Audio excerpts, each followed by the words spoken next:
Donc, vous le savez, les effets du changement climatique nous affectent tous, tous les pays, tous les continents, sans exception, malheureusement, avec des impacts plus que préoccupants sur les vies humaines, les économies, l'accès aux services sociaux de base et la réalisation des droits humains.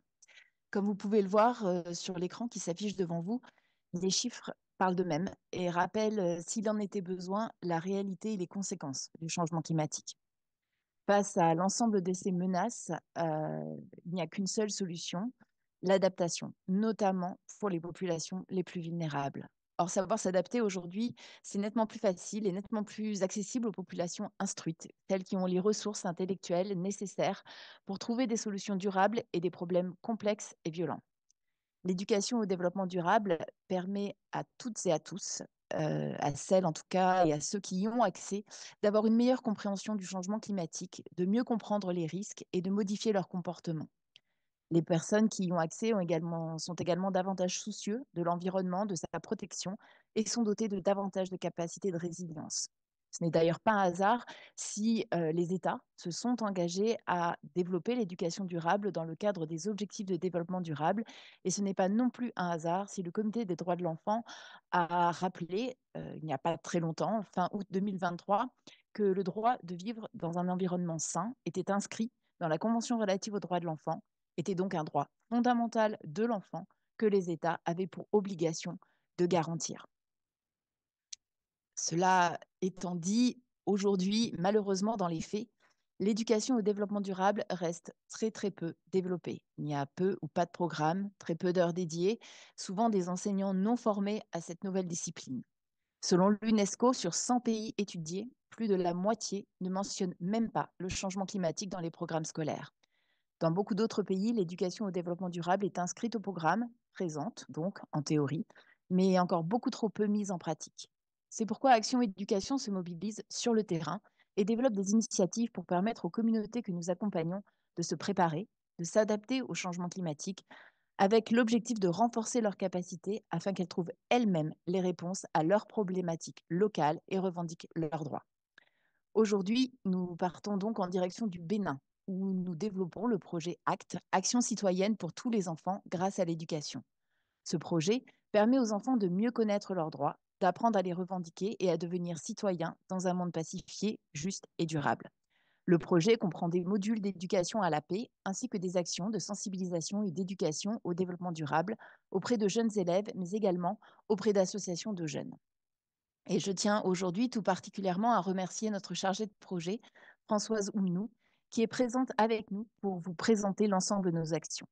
Elle vous détaillera directement depuis le Bénin l'ensemble des activités pédagogiques que nous menons dans les écoles auprès des élèves issus et élus au sein des gouvernements scolaires. Les gouvernements scolaires, pour rappel, sont un outil pédagogique développé par Action Éducation qui permet aux enfants d'occuper des fonctions pour améliorer la gestion et le fonctionnement de l'école, ce qui favorise bien sûr leur participation et leur implication.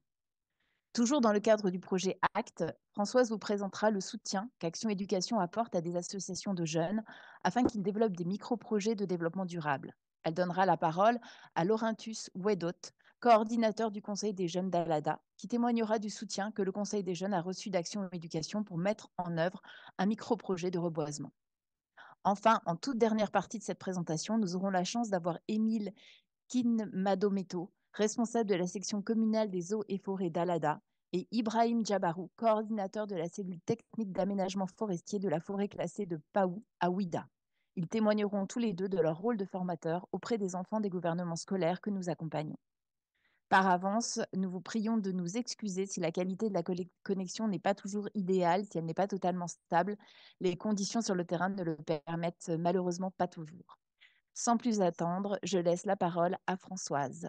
Françoise, est-ce que tu nous entends bien et est-ce que tu peux prendre la parole? Bien sûr, je te reçois très bien. Parfait. À toi. D'accord. Donc, comme tu l'as dit, c'est François Soumeno du Bénin chargé du projet ATAFEC. Donc, au Bénin, nous sommes en partenariat avec les communes. Et les communes ont la prérogative de prendre en compte les problématiques liées à l'éducation, aux droits des enfants et des jeunes, à la citoyenneté et au développement durable dans leur plan de développement. À l'école, les enseignants sont formés sur cette thématique et les programmes scolaires abordent les thèmes liés à l'environnement. Par exemple, déjà en français, à partir des classes de CM1 jusqu'au CM2, on aborde les questions liées à l'environnement naturel, les problèmes environnementaux, l'exploitation rationnelle des ressources de l'environnement, l'interdiction de l'usage des sachets plastiques, le reboisement, les énergies renouvelables,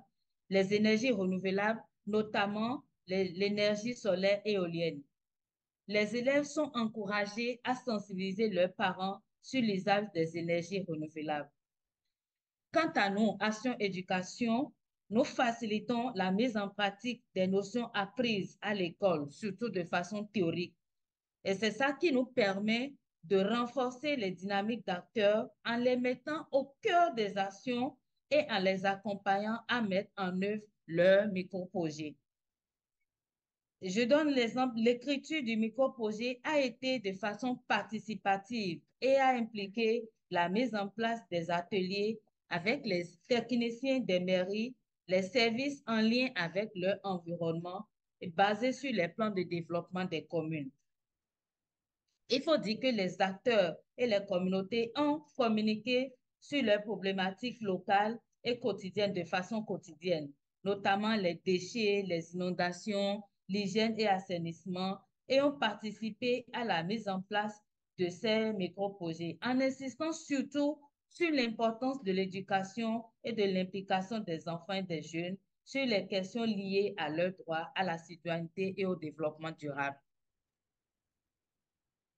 Maintenant, je vais essayer d'aborder les questions de l'éducation au développement durable pour les enfants et les jeunes. Il faut dire que les enfants et les jeunes sont des acteurs essentiels du développement durable, d'autant plus que plus de 50% de la population béninoise a moins de 18 ans. Le projet Art Afrique vise à les impliquer et à les renforcer, à renforcer leurs capacités à travers la mise en œuvre de micro-projets. Quant au gouvernement scolaire, c'est-à-dire les enfants à l'école, c'est une structure au sein de l'école constituée et animée par les élèves. C'est une imitation d'un vrai gouvernement. Ils mettent en place des plans d'action pour améliorer leur environnement scolaire. Les jeunes, via les associations de jeunes, sont plus répandus et leurs actions restent peu visibles, notamment du fait de leur faible niveau d'organisation. Elles sont soutenues et renforcées pour intégrer les conseils des jeunes mis en place au niveau des communes et bénéficient d'un ancrage institutionnel reconnu. Ils servent de levier pour faire le lien entre les communes et les associations pour agir pour leurs droits des enfants et des jeunes, notamment pour les aspects d'accès aux droits de citoyenneté et de développement durable. Quelles sont les activités qui sont menées dans les écoles? Au niveau des écoles, les membres des gouvernements scolaires et les autres élèves élaborent les plans d'action, les font valider et les mettent en œuvre en s'appuyant sur l'ensemble des élèves. Ils sont accompagnés par les enseignants et les équipes de projet. Les élèves sont formés à la préservation de l'environnement et développement durable à travers une méthode. Méthode, c'est la méthode d'approche par compétence. C'est-à-dire, au lieu de se concentrer sur les notes et les programmes annuels, l'accent est mis sur les compétences et chaque apprenant dans son domaine concerné. Ils apprennent donc les techniques de mise en terre des plans pour garantir le développement de l'arbre, son entretien et minimiser les risques de perte. Ce sont les responsables communaux des eaux et forêts, chasse des communes d'Alada et de Huida qui ont conduit cette formation-là. De façon participative, les élèves ont appris les problématiques autour de la préservation de l'environnement ainsi que le concept de développement durable. Les comportements restent responsables pour préserver l'environnement. Ces apprentissages ont été concrétisés à travers les activités de reboisement, c'est-à-dire recréer des zones boisées qui auraient été autrefois dégradées à cause de l'exploitation, la mise en terre des plants, la présentation de l'arbre. Ça se passe par la présentation de l'arbre. On rappelle l'utilité de l'arbre, c'est-à-dire l'ombrage, son fruit, le bois de feu, la charpente, tabac, tout ce que le bois peut servir. Rappel de toutes les étapes de mise en tête d'un plan. Après la mise en tête des plans, les élèves ont baptisé leurs plans parce qu'ils sont responsabilisés à entretenir les plans. Et puis, parvenir, chacun bâtit son plan qui a été mis en tête. Par exemple, ils donnent les noms, la fraîcheur, longévité, santé, espoir. Quels sont les résultats que nous avons eus? Comme résultat, on peut noter l'accroissement des connaissances sur les comportements responsables à avoir vis-à-vis de la préservation de l'environnement, la responsabilisation et la fierté des enfants, surtout à travers la sensibilisation et la protection de l'environnement, l'amélioration de leur cadre de vie, puisque nous notons la plantation et l'entretien quotidien des arbres qui ont été mis en terre. Ils sont fiers d'être des éco-citoyens. Toujours comme résultat, les enfants sont des acteurs du changement en réinvestissant la formation dans leur famille. Par exemple, la valorisation des déchets en engrais est appliquée par les enfants dans les jardins familiaux. Les notions reçues sur l'hygiène et environnement, sur l'hygiène environnementale est appliquée par les enfants dans les familles. Donc, vous allez maintenant pouvoir visionner une vidéo de présentation des activités menées auprès de ces enfants-là.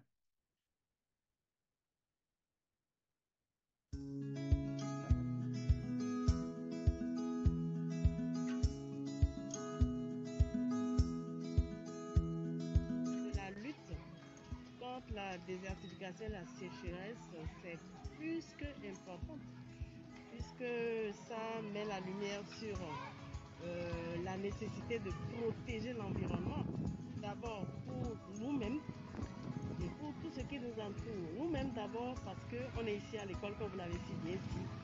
Et un des droits fondamentaux des enfants, c'est le droit à un environnement sain.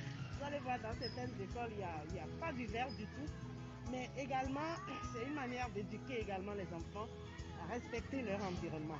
Autre élément important, c'est pouvoir s'appuyer sur ces textes pour faire germer au sein des enfants la citoyenneté. Parce que protéger son environnement, renouveler le couvert végétal au fur et à mesure, c'est faire acte de bonne citoyenneté.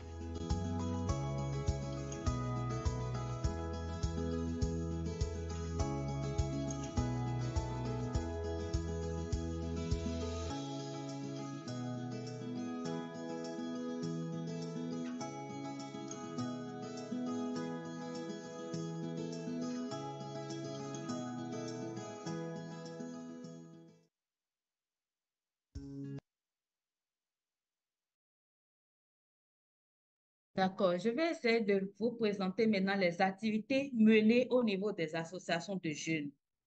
Il faut dire que le projet Art Afrique propose de soutenir les associations de jeunes dans la mise en place de leurs micro-projets.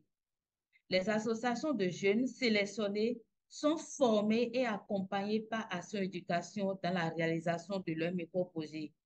Par exemple, des formations sur les thématiques à la paix, du développement durable, la cohésion sociale, mais aussi sur le plaidoyer et la communication. Nous avons par exemple un micro-projet sur la préservation des mangroves. Alors, L'un des micro-projets soutenus concerne la préservation des mangroves. Les mangroves constituent des plantes aquatiques qui favorisent la biodiversité. C'est pourquoi l'Association des jeunes pour la relève de l'arrondissement d'Avlekété dans la commune de Ouida a saisi l'opportunité des micro-projets sur le projet Atafrique pour contribuer à la préservation des mangroves de sa localité. Ils se sont rapprochés des pépiniéristes et des spécialistes des mangroves pour faire une commande des plants et organiser la plantation. Je suis arrivée au thème de ma présentation. Je vais laisser la parole à Laurentus Fuelote qui va vous présenter un autre exemple de micro-projet qu'il lui-même a porté au sein du Conseil des jeunes d'Alada. Laurentus, tu as la Oui, parole. bonjour à tous. Comme l'a dit la chef projet, le Conseil des jeunes d'Alada aussi a bénéficié euh, de plusieurs groupes. Quand je dis plusieurs, je peux parler euh, des micro-projets bénéficiés par les associations membres du Conseil des jeunes et aussi le Conseil des jeunes, qui est la fédération fêtière même, a bénéficié d'un micro-projet pour le reboisement de 3 sites que nous avions identifiés en fonction des besoins disponibles et en fonction de la cagnotte disponible aussi à notre niveau. Il s'agit de 3 arrondissements. En premier lieu, l'arrondissement de Lissé-Gazon, où nous avions reboisé euh, une zone administrative qui doit abriter euh, le terrain départemental de l'Atlantique, c'est-à-dire le terrain de sport départemental de l'Atlantique. Donc, Et aussi, nous avions pris en compte également une école qu'on appelle, dans l'arrondissement d'Ayou, pardon, une école de base dans l'arrondissement de Tokpa aussi. Donc voilà les 3 sites que nous avions reboisés. Ce projet euh, a été élaboré et soumis, comme tous les micro-projets d'ailleurs, et a été validé par le comité ad hoc et nous avions bénéficié du financement. Alors, nous avions sollicité l'aide, toujours avec la complicité des responsables de l'action éducation. Nous avons bénéficié de l'aide d'une ONG qu'on appelle JUDESA, qui nous a aidés et a pris en charge 60% de, des dépenses liées à ce projet, donc les plans, parce que c'est une ONG qui aide dans l'environnement et qui a aussi une pépinière. Donc, ils nous ont aidés à avoir les plans. Nous avons également été soutenus par les responsables des eaux et forêts qui nous ont permis de choisir les sites en fonction du besoin réel et surtout au niveau de la faisabilité. Comme méthode que nous avions adoptée pour ce projet, parce que généralement, chaque année, il y a eu des plantations, il y a eu des reboisements qui se font chaque année. Malheureusement, ce qu'on constate, c'est qu'à la fin, il n'y a pas un suivi. Il n'y a pas un suivi. Du coup, soit les arbres meurent, soit les gens n'entretiennent pas et tout. Donc, nous, qu'est-ce qu'on a trouvé comme idée? C'est de faire signer un engagement aux bénéficiaires. Par exemple, quand on prend l'école de Ayou, qui est le CEG Ayou, nous avions fait signer un engagement au directeur du CEG pour l'entretien. Et nous, notre rôle, après, serait de suivre. Donc, nous faisons des descentes inopinées pour voir si l'accord que nous avons avec l'école a été respecté. Pareil pour l'arrondissement de Lissé-Gazon, où nous avons fait la même chose. Pareil pour l'arrondissement de Tokpa. Et à chaque fois, la contrepartie des bénéficiaires, c'est en un premier temps de pouvoir nettoyer le site qui doit abriter le reboisement, chercher les piquets, et les techniciens de GEDESA vont maintenant sur le terrain voir si tout ça a été fait avec le Conseil des jeunes, bien sûr, et on va faire la toison et le piquetage avant de venir au jour que nous avions décidé pour pouvoir mettre les plans en terre. Donc, voilà un peu ce que nous avions pu faire au niveau du Conseil des jeunes d'Alada. Les actions continuent et on espère encore mieux faire pour les foires à venir. La question de l'environnement, la question du réchauffement climatique et de l'espace vert est un sujet crucial pour nous qui nous tient à cœur. Et je pense que les responsables du projet ont eu le temps de remarquer que nous prenons beaucoup à cœur ce côté-là. Et donc, nous ne serons pas fatigués d'agir et de mettre en œuvre des projets qui vont toujours dans ce sens pour lutter un tant soit peu contre l'échauffement climatique et apporter notre petite contribution à rendre notre environnement beaucoup plus vert. Voilà un peu ce que je peux dire par rapport à la réalisation de micro-projets exécutés dans la commune d'Alada par le Conseil des jeunes. Merci.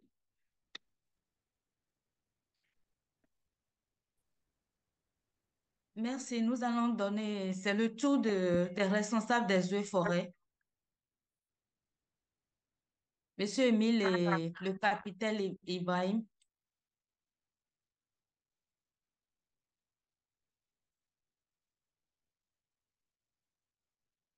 Oui, allô? Allô? Oui, allez-y, vous avez la parole déjà. Oh, merci beaucoup.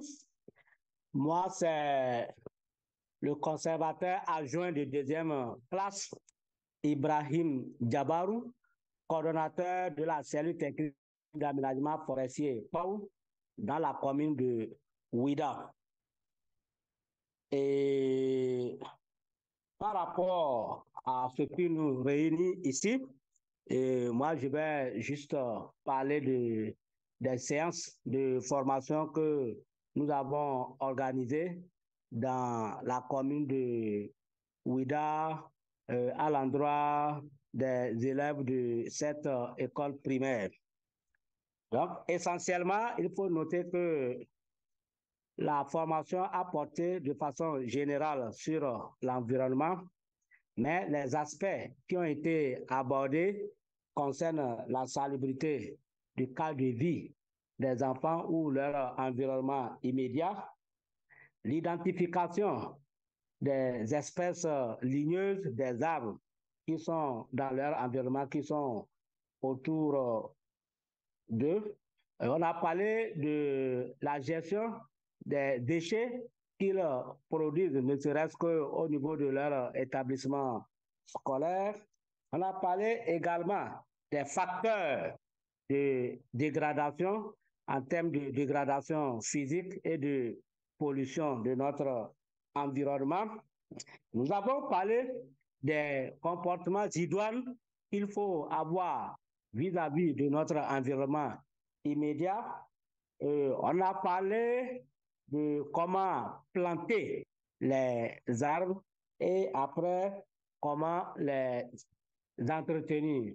Donc, dans cette école, voilà un peu les aspects que nous avons évoqués. Et pour aborder cela, on a profité pour rappeler l'article 27 de la Constitution du 11 décembre 90 de la République du Bénin qui stipule, je cite, toute personne a droit à un environnement sain, satisfaisant et durable et a le devoir de le défendre. L'État veille à la protection de l'environnement. Fin de citation. Donc, avant tout démarrage, on rappelle cet article de la Constitution qui oblige tout citoyen, tout être vivant sur le territoire béninois à défendre, et comment on appelle-t-on, l'environnement, du fait que lorsque vous vous abstenez de faire, cela constitue une infraction.